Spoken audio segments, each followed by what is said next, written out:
Right, the fifth house lord is in conjunction with Venus. So here you will be attracted to, and you will be guided by, and you will be influenced by in the matters of the fifth house related to the qualities of Venus. So here in the matters of spouse or a partner, you may want somebody who's very beautiful, who's very attractive to look at, and who has a certain poise, who has a certain charm. And you may also fall for a person without thinking too much logic and weighing pros and cons. You may not even think long term initially. You're just in love, and you will enjoy the love, the romance, going out, visiting this place, going to pubs, especially if you're young. Even if you are in your 20s, you may still like the good life and hanging out. You may just enjoy the company, the love and romance, and the intimacy, you may enjoy all that. But the challenge sometimes is that when you find somebody better looking, and maybe somebody who seems to be more richer in the overall quality of the person, the charm, the poise, then you may be attracted toward that person also. So yeah, it's sometimes difficult to keep your heart under control, because Venus, the Cupid, may play too many arrows at you. And so usually in the younger days, during your teenage years or your early 20s, you may go through many flings before you eventually find somebody and settle down with somebody.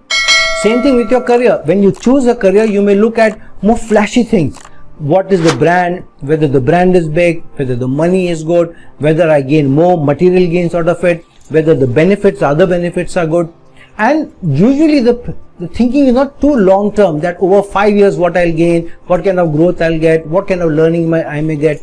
You may not be attributed towards it.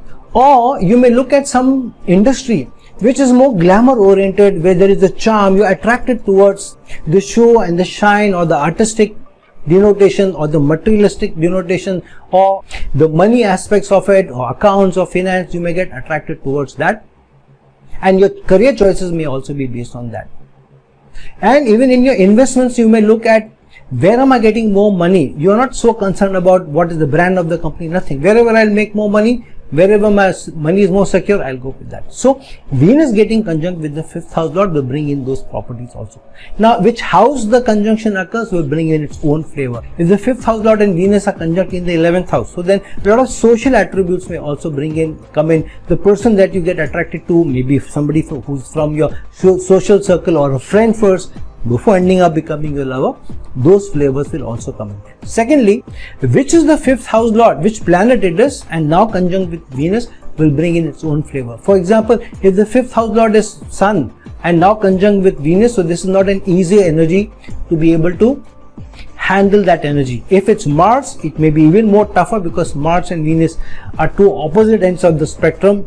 Aries and Libra, two multicorn signs of Mars and Venus, are at opposite ends. So it is not an easy energy to comprehend and to be able to handle. Usually this may give you at least one girl child if you have children, and you have beautiful children who their own taste in life may also be more refined. And you may also like the good quality of life. You may like good brands, you may like good perfumes, you may like good soaps. So this is a person who would like to, or has interest in, or loves to have the better quality of life, better things in life.